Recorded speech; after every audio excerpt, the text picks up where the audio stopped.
So today we have a great speaker. It is my pleasure to introduce to you Mr. Todd Riddiough, and he is the Director of Public Works for the entire Yolo County.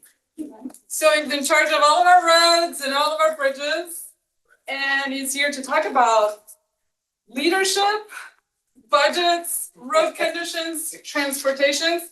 And I have a little bio I'm going to read to you about Todd's path and how he's made it all the way over here to us. As the Director of Public Works for Yolo County, Todd brings 29 years of professional public works engineering experience. His past work history includes almost 9 years of experience at a wastewater consulting firm, nearly 2 years for Water District in Vegas, and the past 18 years for the Yolo County Public Works Division and the Department of Community Services. Todd began employment with Yolo County as a senior civil engineer in 2007 and was promoted to principal civil engineer in 2020. Todd accepted appointment to Director of Public Works position in December 2023. Yeah, so with that, I just wanted to say, I heard a quote from Tom Cruise. He said, "To lead is to serve." And I believe that. I believe in that, and there's truth to that. And I was thinking today, we want to see, you guys are our future leaders, obviously our future professionals, but also our future leaders. There are leaders in this room. And so I want to hear from Todd say how he leaned into his career and he stepped up to take a leadership position and how it is, what are the rewards and what are the challenges. Don't play the challenges. Just kidding. So with that, I'm going to pass the microphone to Todd. We're going to keep it very informal. So if you have questions, keep them coming throughout. No need to keep them for the end. Okay? Yes. Thank you so much. It's great to be here. I've got a plan here to go through and talk about a number of projects and what I oversee as a public servant for Yolo County, mainly our bridges and road system. But I want to be able to answer questions as you have them. Feel free to stop me. It doesn't bother me. I want to be able to answer questions for you and just kind of let you have a chance to talk to somebody who's been to school and then gone out and use those tools that I received and maybe not in a way that I expected, or maybe that you might expect too. So let's first just start off, look, what is Yolo County? Before I took that job, I had no idea that there was a Yolo County in California. So there's actually 58 counties in California. And you see that the red dashed line is the outline of Yolo County. Here we are, right there. City Davis, University, there it is. Yolo County is over 1,000 square miles. So I just want to give you a perspective of some of this, whatever the county, like, it's actually kind of a big spot. So the drive from the northwest corner down to Woodland, where the county seat is, it's about an hour, and about the same to get down to this southeast corner, south of the town of Clarksburg here. And this is a border with Sac County, Sacramento County, Solano County, Paducah County, and Sutter County. So you got a little bit of a geography lesson too. Mm-hmm.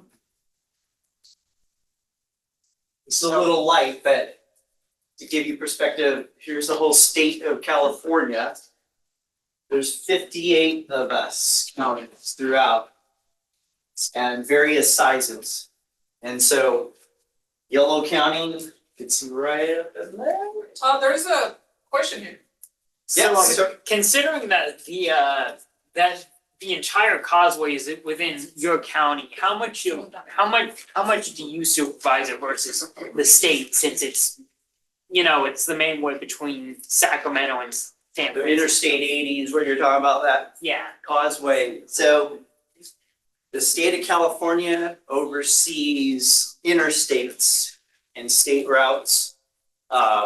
We have jurisdiction of roads as they come into the state, but they kind of have the power and oversight. So that whole stretch is Caltrans. oh, noted. That whole project that they're doing right now, rebuilding the causeway, and they're also gonna be adding a managed lane for high occupancy vehicles. I think it'll be tolled. That's all happening with Caltrans. Good question. So, and just to give you another kind of size of what are we overseeing? So Yolo County's, one of the smaller counties, but the size of the state of Rhode Island is about 1,500 square miles. And we're just over 1,000 square miles. So just to give you a thought, like, oh, it's just Yolo County. It's like, it's actually kind of big. And San Bernardino County down here, that's as big as about I think at least 8 different states in the union. So just a little perspective there. There's 4 incorporated cities. Those are cities with their own form of government, police, and water systems, everything, utilities. So city of Davis. Any other cities you guys know of in Yolo County? West Sacramento. Woodland. West Sacramento, good job. Most people don't know that. Woodland Winters. and Winters, you got it. And then there's a bunch of unincorporated communities. Some of you might have heard of before, some of you may never heard of again, but there's even a town of Yolo in Yolo County. It's not very big. Yes. So considering that West Sacramento is technically off in its own district, how much work do you have to do with Sacramento proper, since it's kind of right next door? Yeah, so with counties operating, so we take care of the unincorporated areas. So the city is an incorporated area. They've incorporated and they take care of their own, within their own boundaries. So anything that you go into the city of Davis, their road system, water system, you name it, that's under city jurisdiction. You cross over outside of the city limit and you're in Yolo County, then that's where we're involved. So the city of West Sacramento didn't incorporate until I think it was 1988. So it's a fairly young city. But before that, that whole city was unincorporated and part of Yolo County. And we did maintain all of those roads and the systems there. So it was kind of a big thing when they incorporated. A big section of what we maintain disappeared. And I think that impacted our staffing as a county, our road maintenance crew. So I oversee an engineering group of about 10 people, and then also a road maintenance crew of about 30. And back in the day, when I think West Sacramento was still part, that crew was closer to 60 people, and there was much more activity. So even though we still have 30, we have a lot to take care of, and I'll get to that here in a second. So Yolo County, so a city has a city council and council persons that have different districts throughout the city, and they make decisions for the city. Yolo, or a county, has a board of supervisors, and their districts, usually 5, and split up by population amount. And those are the people that I have to speak to. They're not my direct supervisor, but pretty much they are. In fact, right before this meeting, I got a call from one of them asking about a road issue, and talked to that right before this started. So we have 752 centerline miles of road to maintain in Yolo County. That's a lot, especially when you take 30 people and not all kind of boots on the ground people that are in our road maintenance group. But if you divide that out, okay, yeah, what mile are you gonna take this week? And we're gonna get to all of them? It's pretty tough. And you have to balance what's important.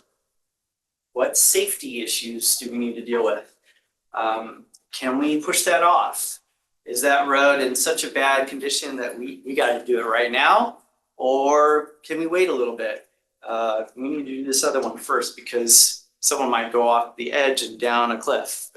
We need to close that road and get on it right now. So we have to be able to be nimble and move and change. So, but 752 miles of road. So when people call to tell me what they think about, you know, hey, why don't you get out there and just, what you guys doing? And like, you know, we got a lot of things that we're taking care of, and we will definitely put you in our list, in our queue, and get to you, but we have to prioritize. And that's why sometimes what you ask for, hey, there's a pothole over here. And that one's only like 2 inches deep. There's like one that's gonna open up and take a car over here. We gotta get to that one right now. So, and we're serving commuters, people going back and forth between Woodland, Davis, West Sacramento, going to school, going to work. Lots of farm to market traffic, lots of agriculture. That's one of the things that Yolo County is very unique as far as differing from other counties. Most counties have some kind of farming, but Yolo County, the whole area is basically farming. So we have to have, you know, the ability to coexist for vehicles, bicyclists, lots of truck traffic, harvesting traffic, agricultural vehicles and equipment, implements. If you've ever gotten stuck behind one of those vehicles on Road 98 or pole line, or where they're moving a farm vehicle from one field to another, we have to, you know, take that into consideration when we design our roads in our road maintenance projects. Gravel truck hauling is another thing. There's 4 gravel mines along Cache Creek, which traverses a good portion of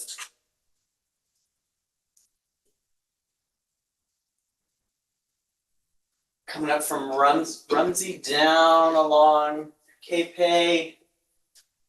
through Woodland and through here. It's a gravel rich area of kind of riverine area that it's like a gold mine for gravel miners. And we have a whole gravel mining program, but where they mine that, all those trucks supply gravel kind of to this whole Sacramento region. So it's a big part of our economy. And those trucks are large, heavy, and heavy roads. Those of you who are in pavement classes probably know what that does to the pavement. We also maintain 147 bridges throughout the county. Most people don't know that. But there's there's Cache Creek, which is a bigger creek. And we have bridges that go over that are pretty large. They can be hundreds of feet long. But we have lots of sloughs, little creeks, and creeks that only flow maybe during rainy seasons, but they need bridges nonetheless. And so we have to maintain those. And then there's also, that's for bridges that the state, which I'll mention in a second, they oversee bridges that are 20 feet and longer. There's bridges that are less than that. So we have a number of bridges that are less than that. So our actually maintained bridges is closer to probably like 200 something. But anyway, those that are Caltrans oversight is 147. So here's a question: how many traffic signalized intersections are in Yolo County, unincorporated? You know? I'm gonna guess 5,000. 5,000. 5. You were much closer. Huh. Yes. That's it. It's the only one. One. Right now, only one. And it's really not even, it's not really not even a traffic signal because all the traffic loops were removed and it just flashes red. Nobody heard that though. It's kind of embarrassing. So that's it. So going back to my other slide, so cities and other counties have additional responsibilities. So I've got a lot of road mileage to oversee and a lot of bridges to oversee. I don't have a lot of traffic, system oversight. You might get somebody else here to talk that, or maybe someone from the city of West Sacramento or something. They have lots of signals, and before they incorporated, those were under our oversight. But once that became a city, we were down to one. So,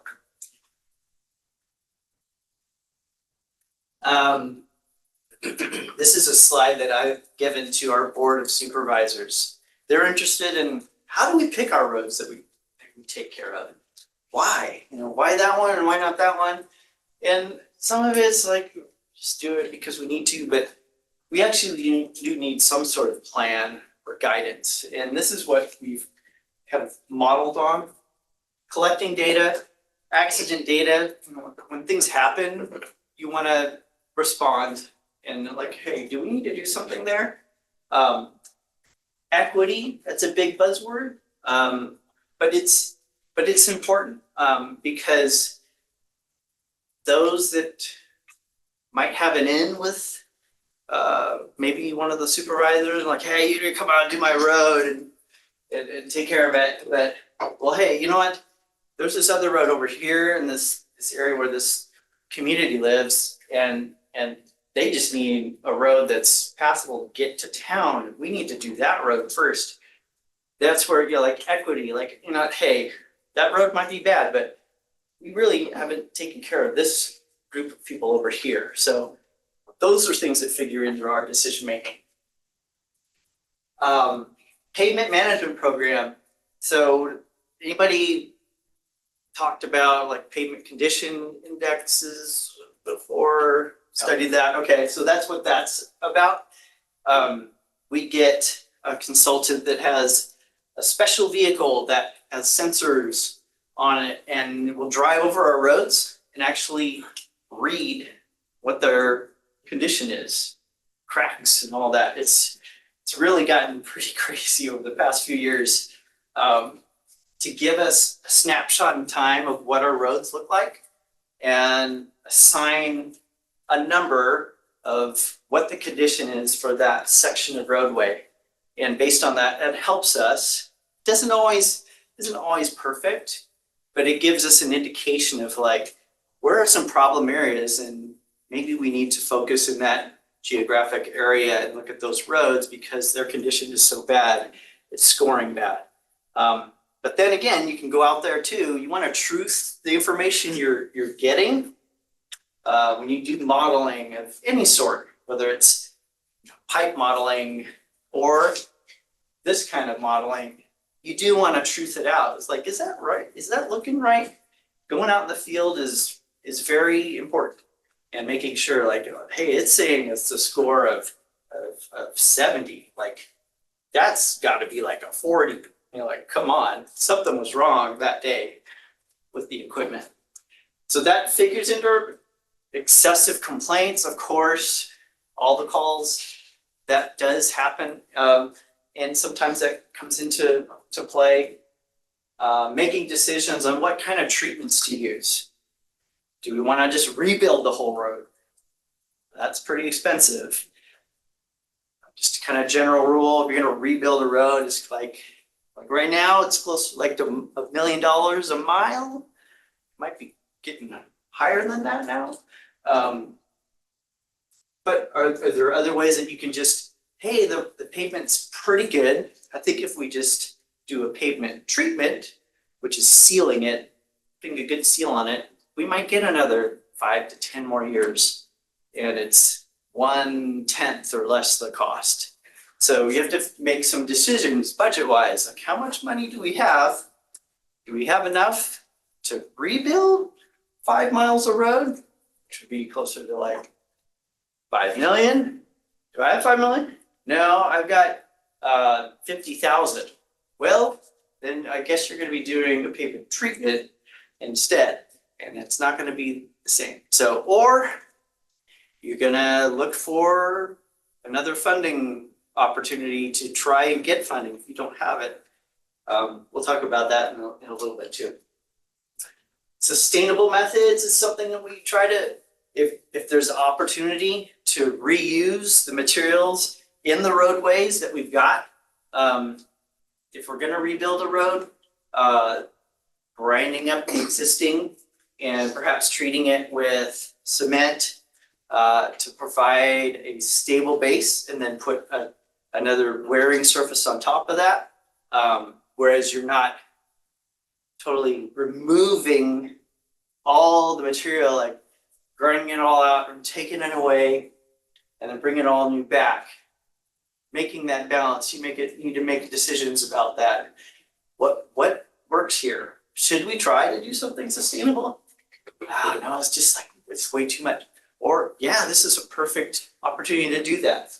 We've done that on a number of our roads where we've recycled in place the road base and the asphalt, mixed it all together, treated it with cement. And you cure that, shape it to the roadway and do it quickly before it cures. And then put an asphalt wearing surface on top of that that's smooth and hopefully will last many years. And Dr. Harvey's worked with us on a few road sections in Yolo County and done that over the years. High priority corridors, kind of like Pole Line Road, Road 102, Costco, 98 on the other side, Road 31, 93A, 32 heading out to Winters. Like those are high speed. Like those usually kind of rise to the top where, hey, we need to really take care of those because if we don't, start having issues. It's high speed issues. Potholes on high speed roads, not good. So you want to treat your roadways. Sometimes you see a roadway and it's, oh, that's pretty nice. And then the public works team comes through and does a seal over the top of it. Like, well, I thought the road was okay. Like, yeah, it might be okay, but if you don't seal the road, water gets into it. It's the biggest enemy. And if you don't do a treatment like that, you could be doing the more expensive replacement down the line. So, and then leveraging grants. Yeah, if we don't have enough money, we got to look elsewhere. And there's grant funding programs. And there's actually firms that you could go work for. And that's what they do, is they contract with public works organizations or cities, and they're their grant writer and try to go out and get grants for projects and add to our budget, or that we can spend money for our roadways. Todd, will you speak about your sources of funding later, or is this? A little bit, yeah. Okay. Mhm.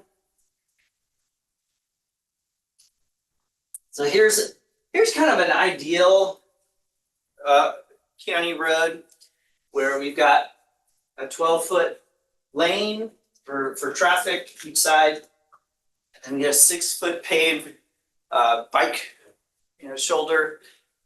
It's called a Class 2 bike lane.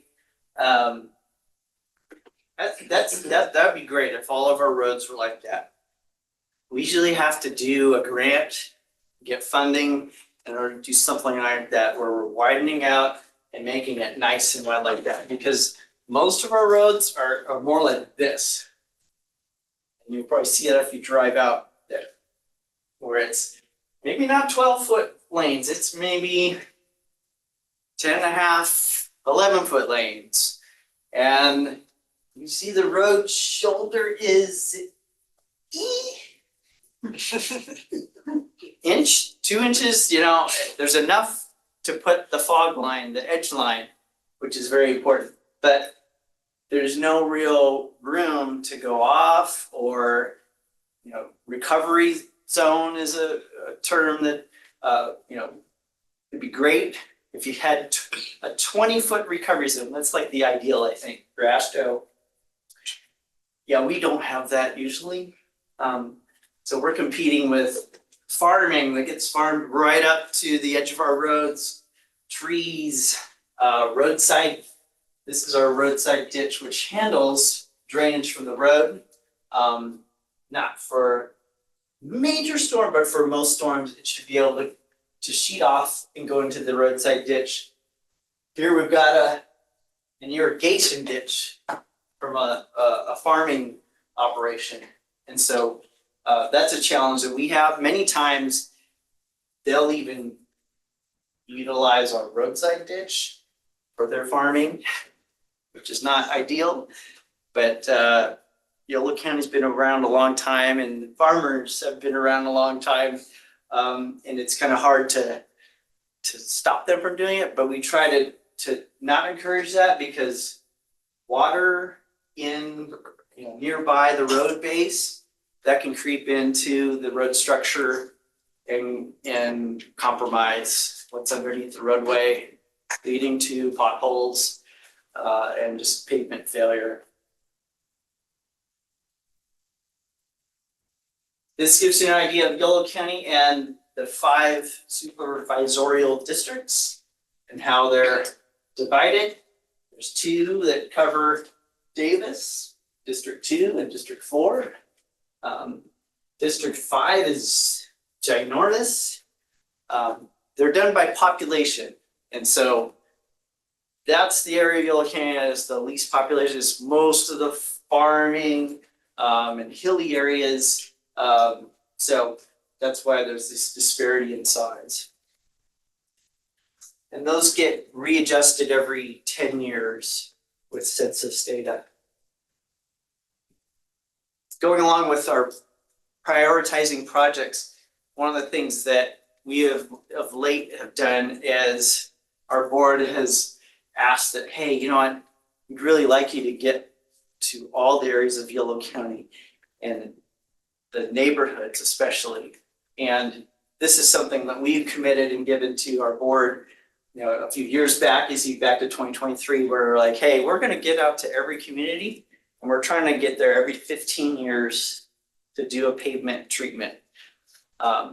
That's something that hasn't been done in quite some time. I think there's some areas in the county that for generations, they've never seen a Yolo County road maintenance truck come out there. And we want to change that. Part of our leading the way is let's be there, let's get to these folks, and let's commit to doing it, and we're holding to it. So we've done town of Capay, we did the east side of the town of Esparto, we did the west side of the town of Esparto, Clarksburg, Wynda, Rumsey, North Davis Meadows, we did all those this summer. We did 50 miles of pavement treatments this summer, to the tune of about $8 million. So just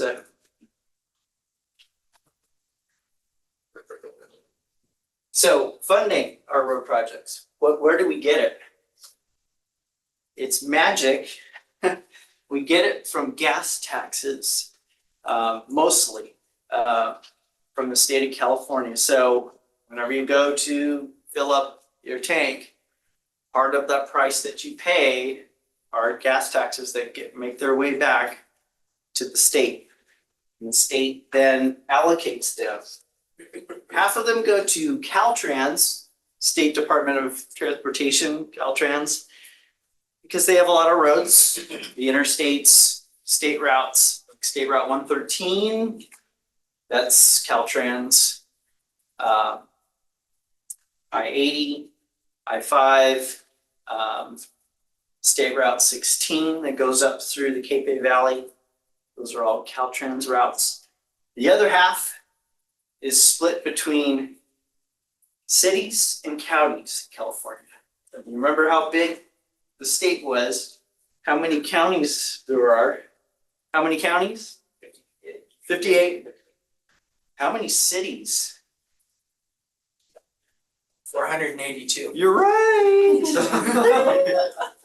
So 50% goes to Caltrans, and then 50. Oh, and you can have 50% too. Divided how many ways? You're like, oh my goodness. So we end up Yolo County getting about $13 million per year out of that whole amount, which is a lot more than we have, say 20 years ago. So I'm not complaining. It's a good amount of money, but you do have to, budget and decide what's important. What do we need to hold money on for? What's a future project? Hey, we got this bridge coming up. It's gonna be $10 million. How do we make sure we have enough money for that? Question, I'm just curious, is it on a formula like federal dollars, or is It it is. based on population, county size, some mix, or? It's formulaic. It's based on registrations of vehicles in the county and population. So like if you're San Bernardino. And center line miles, Okay, sorry. yeah. Just making sure. Yeah. Yeah. So the center line miles part is what helps us. Otherwise, we'd be getting a lot less. Some other smaller counties don't have quite as much mileage and they don't get quite as much money, so, yeah. Another question. Yeah. So of SB one, roughly Mhm. 2.5 billion, let's say it's 5 billion.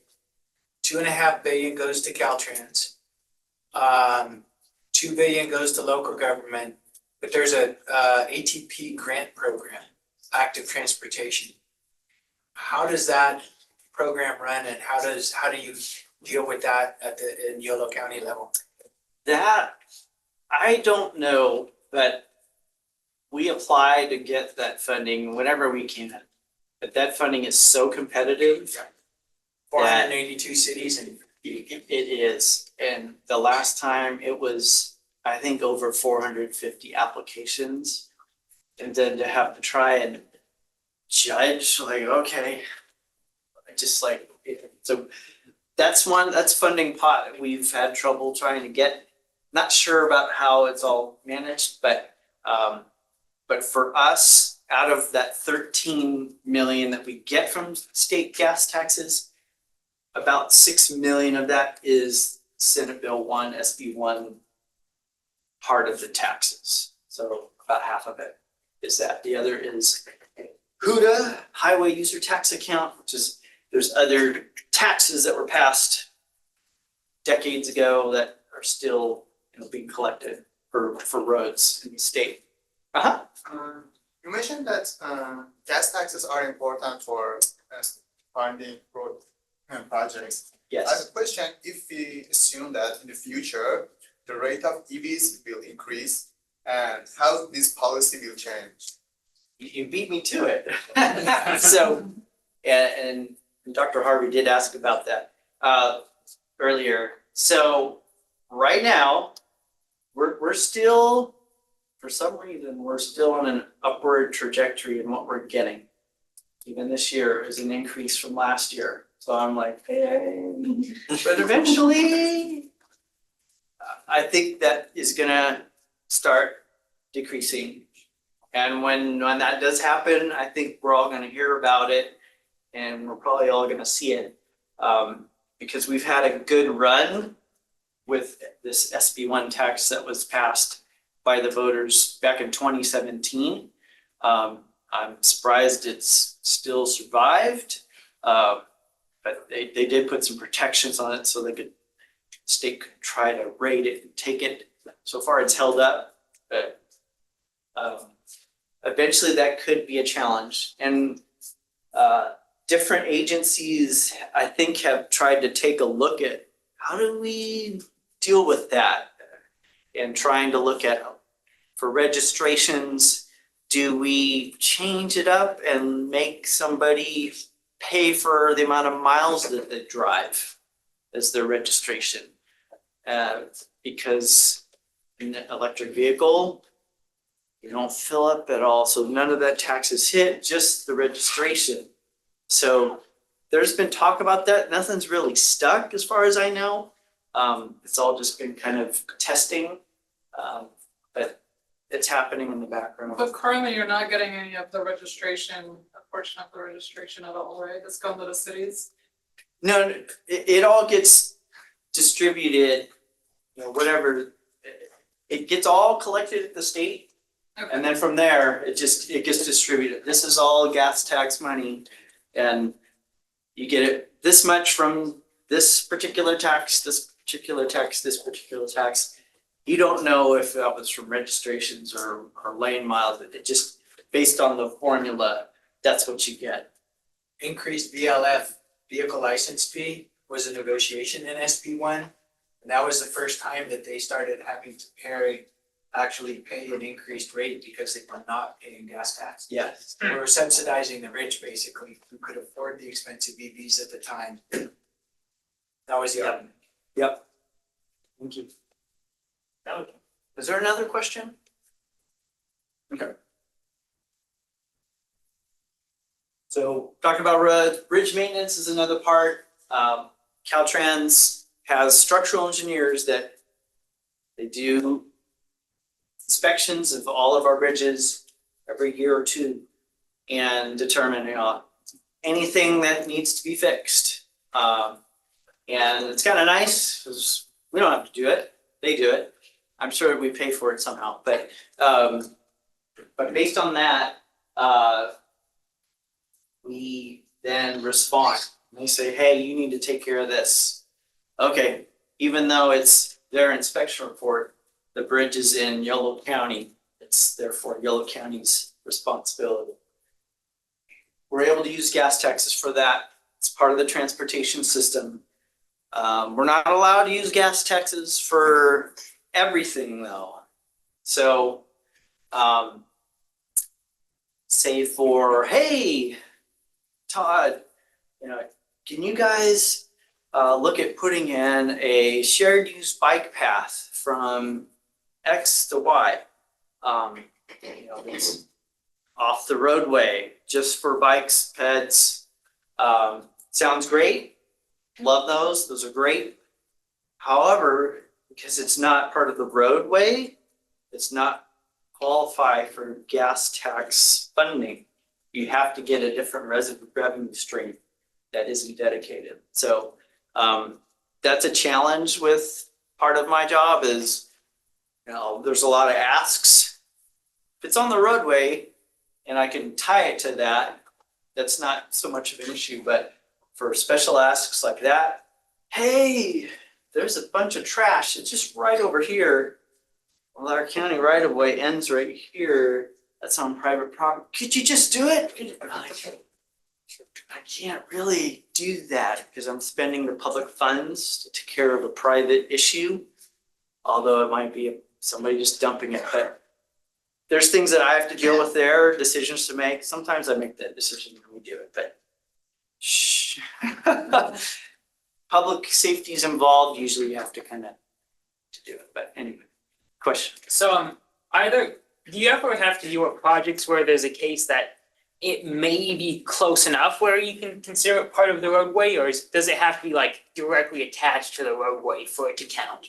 Or is this like something you have to argue about? If with it's the in the state? right of way or width of what we have, usually throughout the county, or most of our roads, we own what's called a right of way or an easement for the roadway that's been dedicated to the county. We don't actually own the property outright. So we basically have permission to operate and maintain a roadway within that right of way. If it falls within there, we're usually pretty good. If there's some sort of, road benefit, but even if we're doing a separate path that's not attached to the roadway, that would be a tough argument. If there was any sort of question with that, I would contact the state myself and ask them. They're like, hey, here's the situation. We get audited for this and get in trouble. Yes. Okay, then we're not gonna do that. 'Cause we don't wanna do that.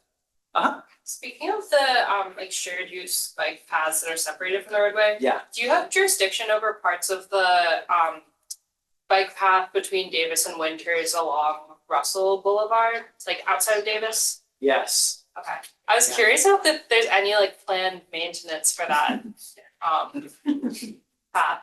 Would you like to be my grant writer? I would help. So that fits exactly on what your question was. Yeah. That I can't, I'm not really supposed to. The county, 40 plus years ago, got a grant to build that. Yay, we got nice bike paths. However, it's asphalt on Swelling something that's not great. And after 20 years, it looked like it did now. They got another grant, redid it. 30 years have passed, and now it looks again. So I'm in the situation now again of, okay, well, I'm gonna have to get a grant because there's no funding stream that wasn't planned for. And that's something I have to caution my leadership, like, hey, this sounds great and all, but how are we gonna maintain that? Well, you are. With what funding? I don't have it. So if you can tell me you're gonna have a dedicated fund that the Board of Supervisors, the Board of Supervisors receives all the property taxes and different sales taxes that occur in the county, which is a lot. It's over 100 million something now, but it gets allocated to all the different departments. I think there's 13 or 14 of them in the county. Our department gets very little of that money. Most of what we do, the other divisions besides my public works division, I get all my funding from the state and it's separate and it's kind of protected. I'm kind of lucky in that way. But for others that rely on the Board of Supervisors to say, we will give your department $10 million this year. And each year they have to kind of fight for it and ask for more. I do ask the board like, hey, it'd be so great if you could give us $500,000 to just have to use in whatever way we need to respond to special asks. Like, hey, we could go out and do several miles of patching on that path. We have money available to do that. Right now, we're in a kind of a budget crunch, and any of those asks are not being heard. So it goes in waves. Sometimes there's a lot of money in there, sometimes there's not. So you keep it on your priority list and things to do. I've got a whiteboard in my office of stuff I would like to do, ideas, and so I don't forget it, but I can't really do a lot. Question? Oh yeah, I was just thinking, so the circumstance of grant money is not paid for maintenance, something I've heard over and over again is a problem for everything you can think of, like lights, building conditions, landscaping besides transportation, and I was wondering if there's ever any thought of like how we're gonna deal with this. Can you possibly beg grant writers to put aside a pot of money that gathers interest for 20 to 30 years for maintenance? Those are great ideas, and I think, worth investigating and trying to do. That's kind of where I'm at, where aside from doing something immediate and okay, let's just rebuild it and great, but still we're in this cycle of, okay, but it's, unless we did a cement treated base and made sure it wasn't gonna settle and crack, having some sort of fund every year that gets renewed by, say, like the board of supervisors are like, hey, you know what? We're gonna set aside $100,000 each year for bike path maintenance.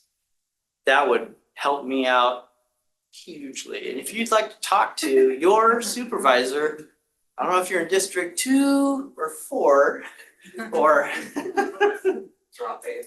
let them know that would be great.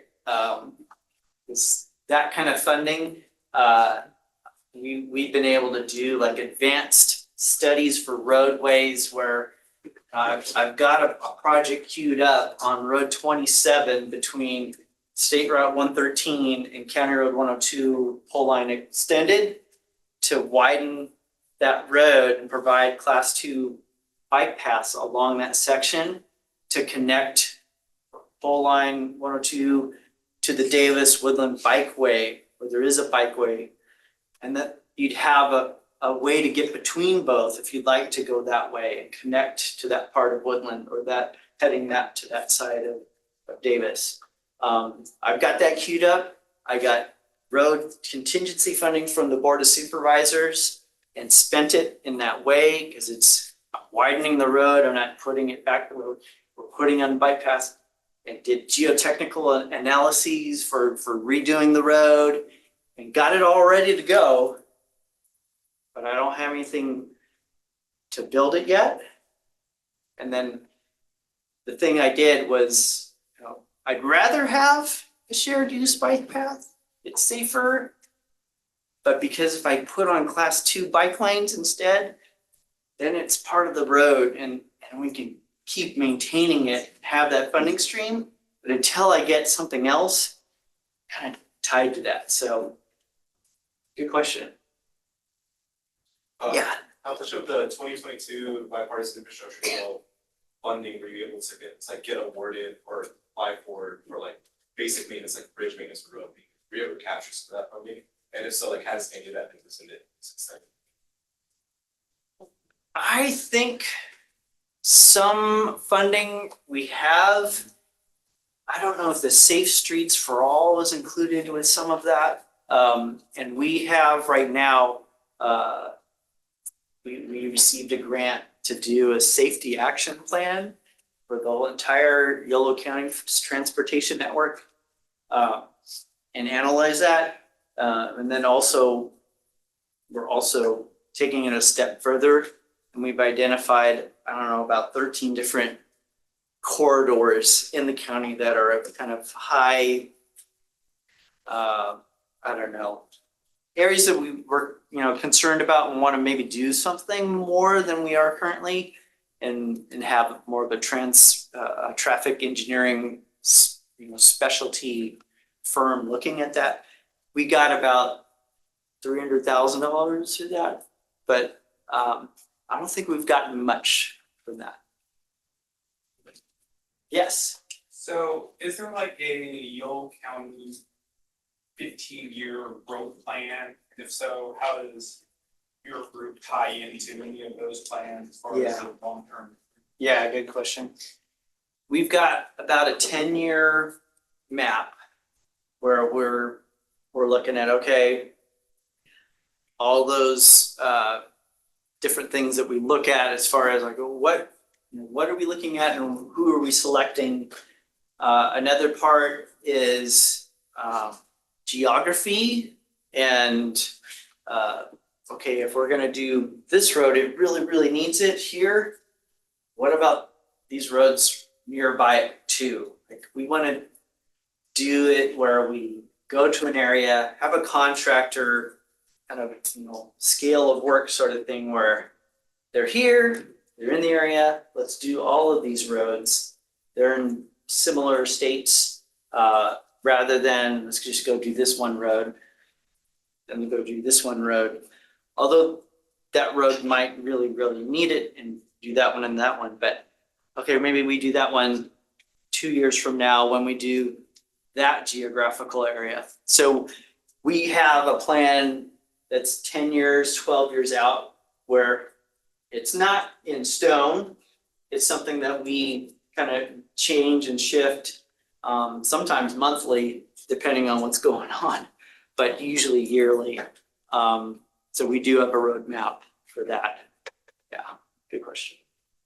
Yes, sir. And I'm not sure if this was asked before, but to what extent do local governments have authority to source funds from private developers who will be doing roadside developments and things like that?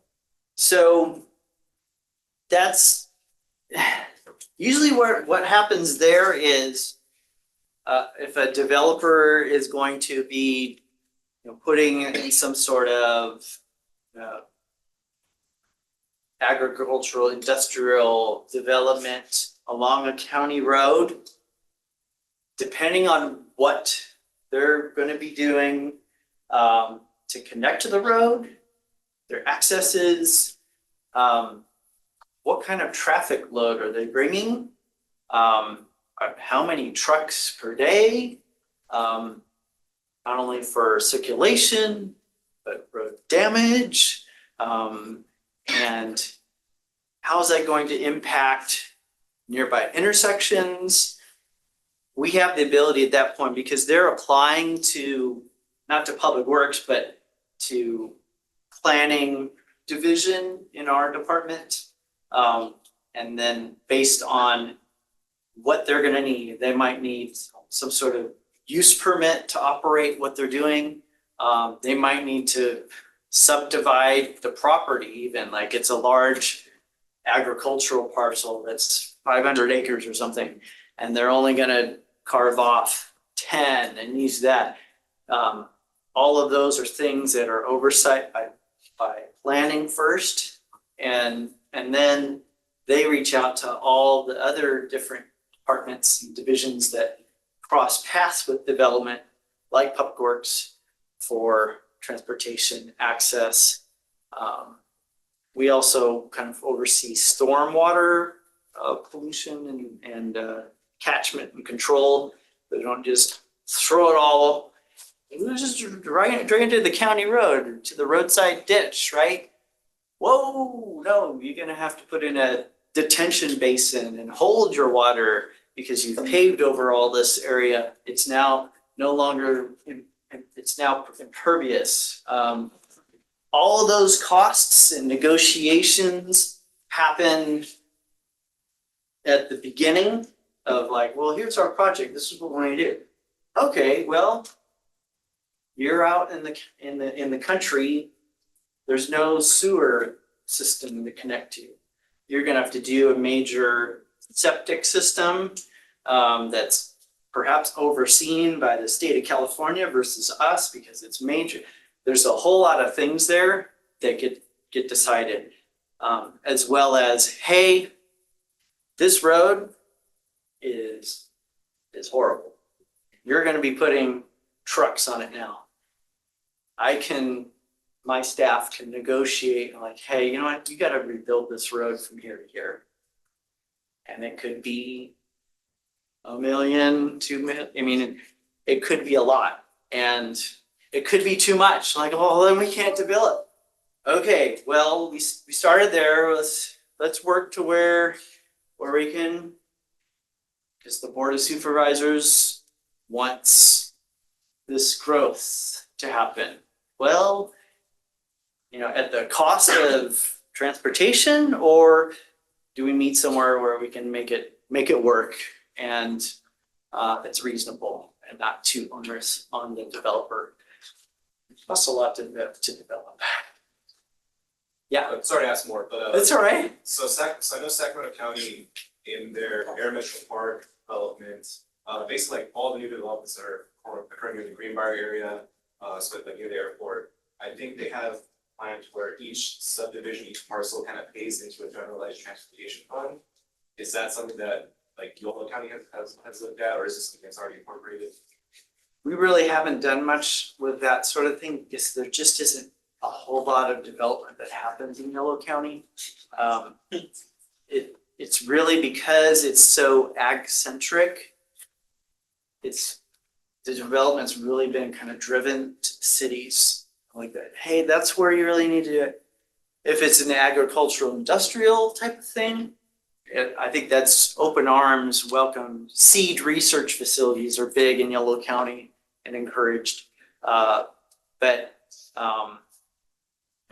specialized development, commercial sort of thing, they're really, and there's really no, all those towns and little, there's so little to draw anything. It would be hard, I think, to make it pencil out as a business. Yeah. So I've seen quite regularly that little California Northern Railroad that sort of goes right through the middle of the county. How much work do you have to do with local railroads and stuff like that, since they sometimes cross the state routes and go off at weird angles? Our paths cross a lot. And it's tough because they were there first and they sure hold that over everybody that they come into contact with. Like, well, you were here first, sorry, you weren't here. So if you go anywhere near their right of way, they get really like, hey, they're not, 50 feet either side of the railroad. We have to be very careful and get a permit to get permission from them. A lot of our road treatments, we'll go right up to their right of way, like, hey, you guys want us to go up to your rails and do that whole? Nope. Okay. So you might see as you go over like road 29 east of F Street extended 101A, if you turn and head that way, like Todd, come on. Like I'll be like, yeah, sorry. I might have someone run out there and patch a big hole quick before they run out there, but they're very protective. So when it gets like really bad, that's when they show up and replace their crossings. But we do have to coordinate with them. When we do construction, they want to have somebody paid out there that's watching for trains, even though they're going 5 miles an hour on that corridor. Like, I think we could see the train coming. Like now the one along I-80, that's a whole nother story. That goes like 70 miles an hour. That's crazy. But yeah, we have, if we get to it, I've got another project I can share about that on that railroad alignment. If I'm running out of time, tell me, because I'm like. We have until 3. Okay. It's 2:40. Okay. So there's a federal funding stream called the Highway Bridge Program that we will apply for when a bridge needs to be replaced. Bridges can cost, for little small ones that cross like a slough, it'd be like $3 million to construct it. It's a lot. A big one that's crossing Cache Creek, we're gonna put one out to bid here at the end of this year to begin construction next year. It's up in Rumsey. It's to the tune of about $10 million. So, the number I said, how much should we get each year? 13. I can't pay for that. So this is the funding stream we apply for. Federally, they have this available. It's continued to be added to and used. It's a very popular program. Here's a project, just kind of talk about like project coordination, all the things that need to happen and things that go on. There's a bridge nearby one that I was just speaking about in Rumsey that did get replaced. Pretty amazing bridge, isn't that? It's called the Low Water Crossing, County Road 40 at Cache Creek, south side of the Cache Creek Regional Park. This is what it was. And in 2008, Caltrans in one of their bridge inspections said, fail this thing. They had divers go under there and check, look at the footing of this, and it was like, no more vehicles on this thing. Shut it down. So we had to shut it down. It's a low water crossing, so when the water gets high, that's what it looks like. So you can try and cross. I wouldn't say it'd be a good idea. And eventually it's like, yeah, don't. But that's what it was built for. It's just like, you can get across, but not when it's like that. So all of that action though is what caused the footings, the foundation to be compromised and why it failed. And so this is one of the signs we had to put up. It says weight limit, 0 tons. You must sign the bridge. Like, okay. But kind of silly putting the sign up, you know, we closed it, but you also gotta put the sign up, so. So this ended up being my predecessor, like, hey, we don't wanna deal with this place anymore, we're not, just leave it. Well, this is a high fire danger area of the county, and there's been a few fires in that area where they've needed that bridge to get across and access back there. And so it got to the point where CAL FIRE was really, you know, hey, we need to do this. And they actually, based on some old funding estimates, they were able to get some funding for us to do it. Like, okay, great, okay. Well, it was enough to design it and maybe construct a little bit of it, but not the whole project. So we needed more. But in the interim, there's been a couple times where the National Guard had to come out and put a temporary bridge right next to the other bridge that looks fine, but and that's how the fire engines got back in their equipment, dozers.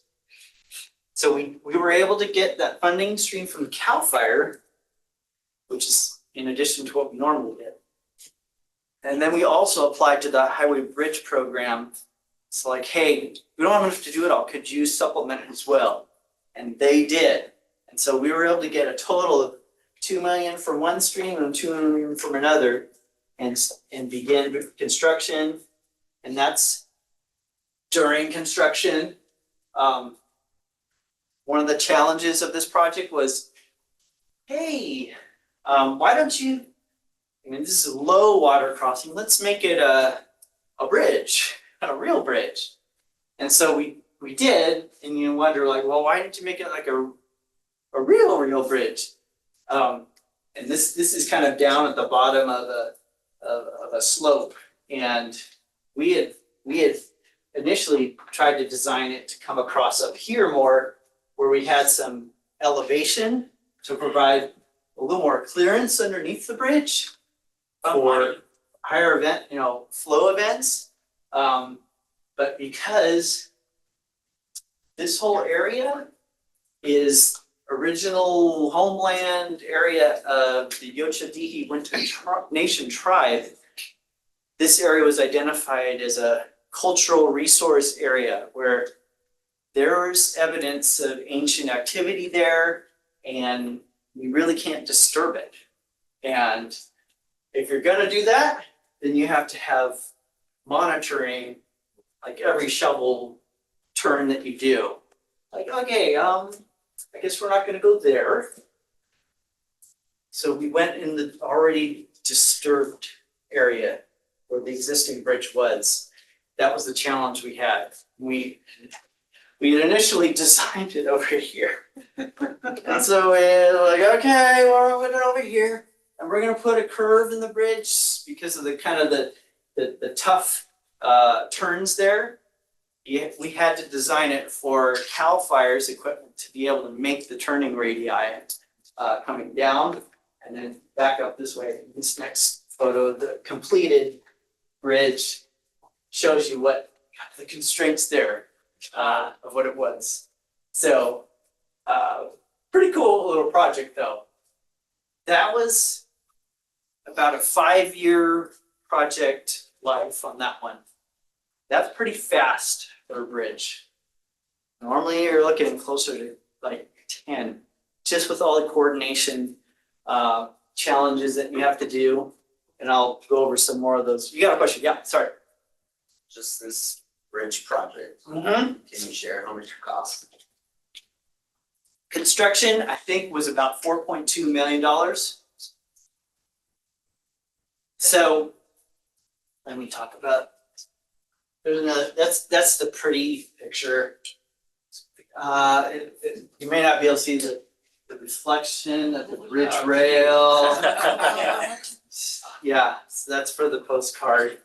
But some of the challenges, funding, I mentioned that, the grant funding streams, environmental, you're in a creek.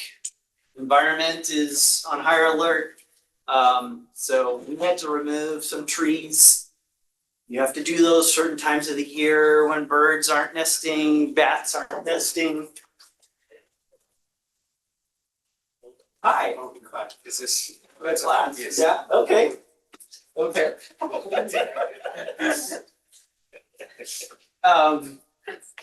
Bats was another thing. Like you can't take this tree down because bats might be nesting in it during this time period.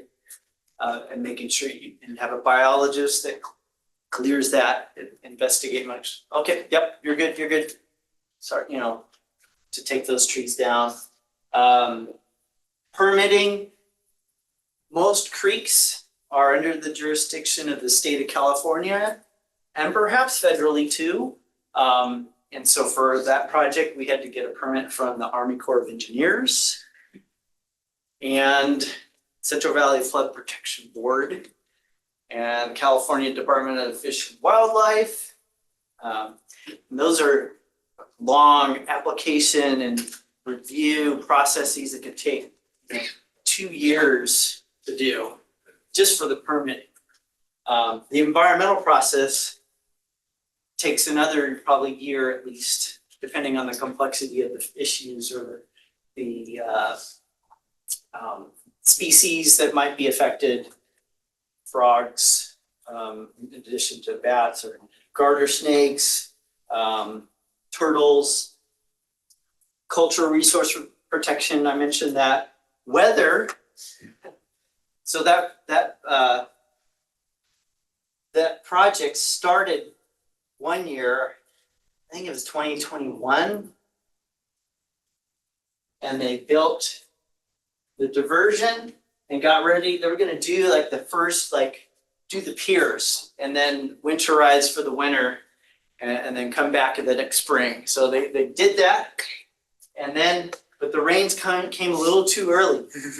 And it washed out their whole diversion structure, all their pipes and everything. It went down miles down. They had to start over again. The base is like, okay, we'll start in the spring. So weather can be a challenge.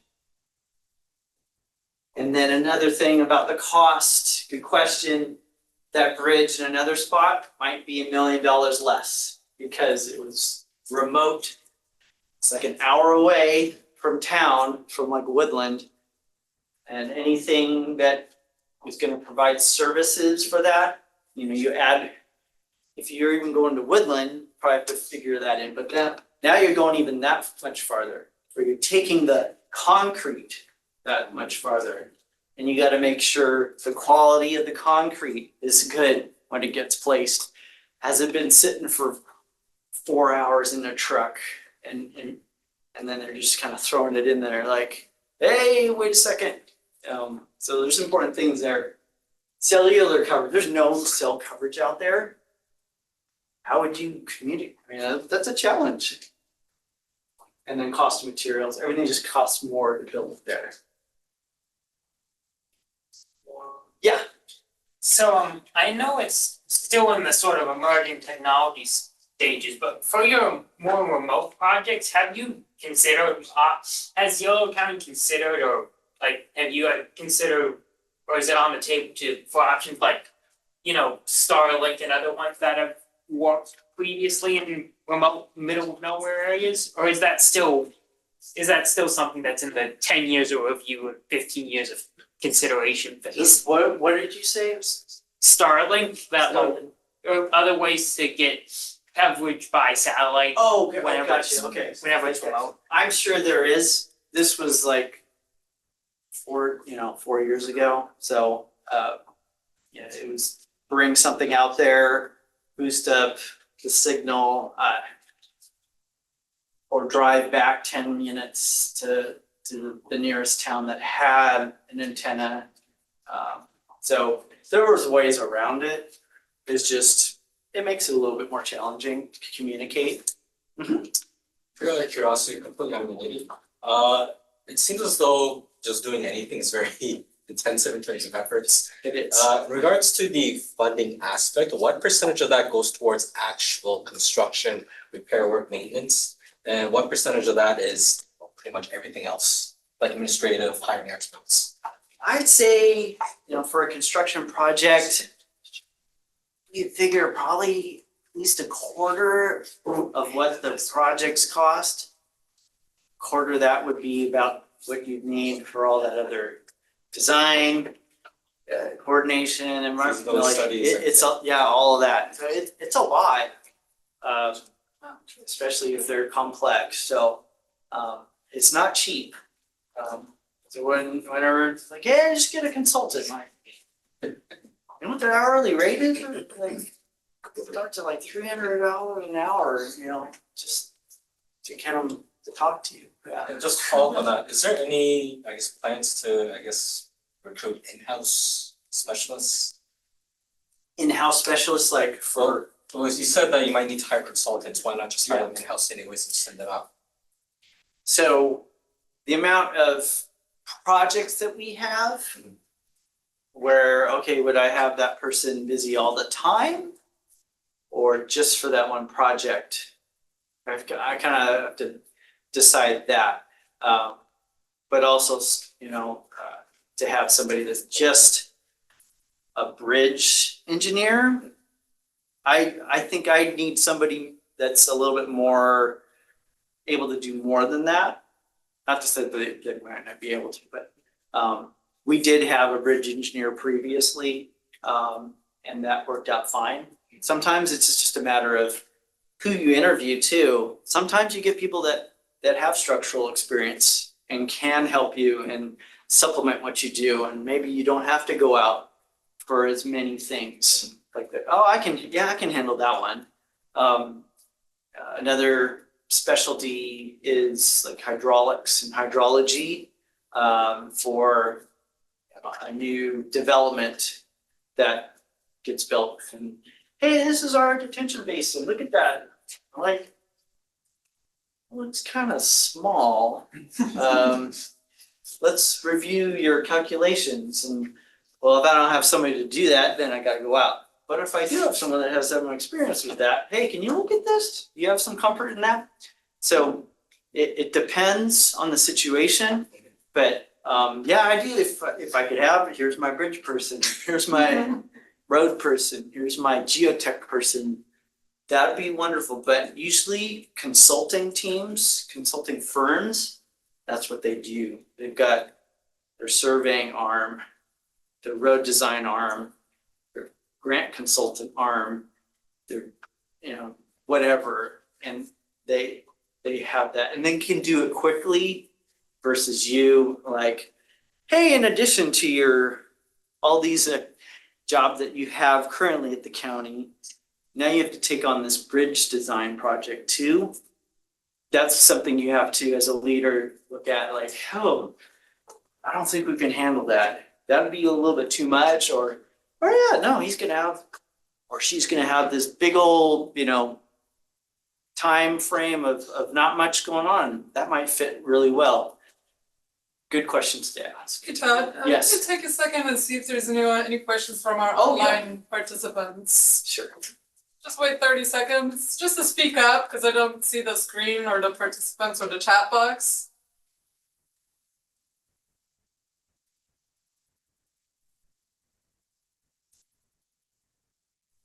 But if you do, just interject, please, because we don't have the chat box in front of us. All right, back to you in room, there are a couple of questions. Sure. But if we can, I think you had a question? Well, she had a question. The person next to you had a question. Yeah, how many projects are happening like at the same time, right? Like in a month or something? Like simultaneously? Like what's all going yeah, on? yeah.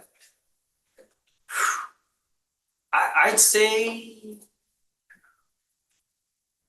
most staff have 3 or 4 different projects going on at one time at various levels of completeness or, in their project lives. At an average, we do have some staff too that are more of the line staff where we have an encroachment permitting program where we have a road right of way. PG&E needs to come in and put a gas line from here to there, and they need to trench through our road. Well, you just don't do it any which way you want to. We want you to do it the way we want you to do it, and you need to get an encroachment permit to do that. So we got staff that handle that too, as well as maybe a project. So that's one thing about civil engineering is most jobs that you get are pretty varied, like throughout the day. You might be doing all kinds of different things, jumping from one thing to another. One of the things I like about it and have enjoyed over my career. So, answer your question? Yeah, thanks. Over here. Yeah. Yeah, I was just wondering about when you get to like the borders of your jurisdiction, like working with cities or working with other counties, like Yes. how does that work when you have the same road but kind of 2 different people in charge? Yeah, it depends on who the other public works director is and how kind they are sometimes. Most of the time, it works out pretty well. Like we both have the public's safety interest in mind. I can speak to one particular project that's going on right now at the Colusa Yolo County border. County line, it's called County Line Road. County Line Road, also County Road 1. And the funny thing is, the county line with Colusa and Yolo is at the middle of the road, County Line Road. And so for years, you take care of your half, we'll take care of this half. Like, that doesn't work out so well. So in the 1960s, both counties came to agreement, okay, you're gonna take care of this half of the road to the west of this spot, and Colusa County, you're gonna take care of what's east of that. Split it that way. Well, one of the spots is on that spot that where we're the maintainer, they own the north half still, though that doesn't go away. So they have a development going in that has truck traffic generation in and out. And they asked, well, hey, would you like any sort of impact, fees or, I don't know, like, yeah, it'd be nice if they could give us some money to refresh our striping and signage and, maybe accentuate that there's trucks but there's really no issue at this intersection that's right near there. I'm like, okay, well, they got so many people complaining, excessive complaints, that they're like, you need to put a 4-way stop at this intersection. Right now, it's just 2 ways that are stop controlled. This other road is 55 miles per hour and it's not. They feel like there's a safety issue there. But the data that I have shows that there really isn't an issue because there's no documented accidents that really point to there being some sort of systemic issue. So they said, well, hey, you should, everybody wants stop signs. Can you put those in Yolo County? I'm like,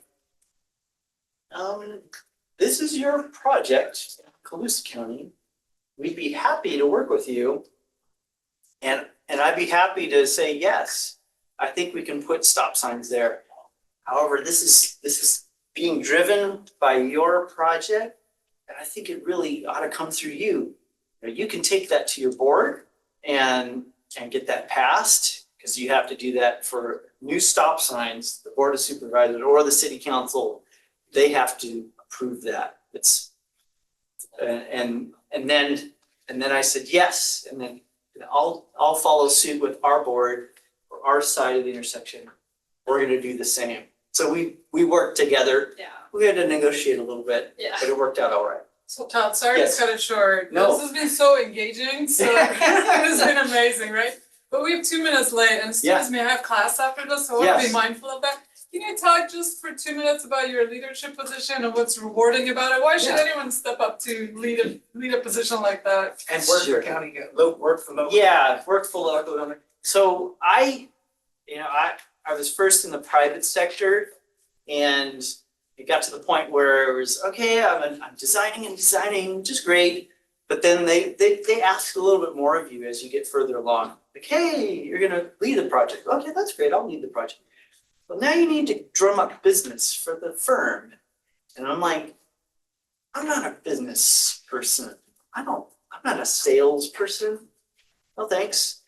And I turned my attention to the public sector and actually my father actually was a director of public works too. So I had an example, but I wanted to serve the public. I worked on the other side where I was designing and then giving it to the public agency, here, review it.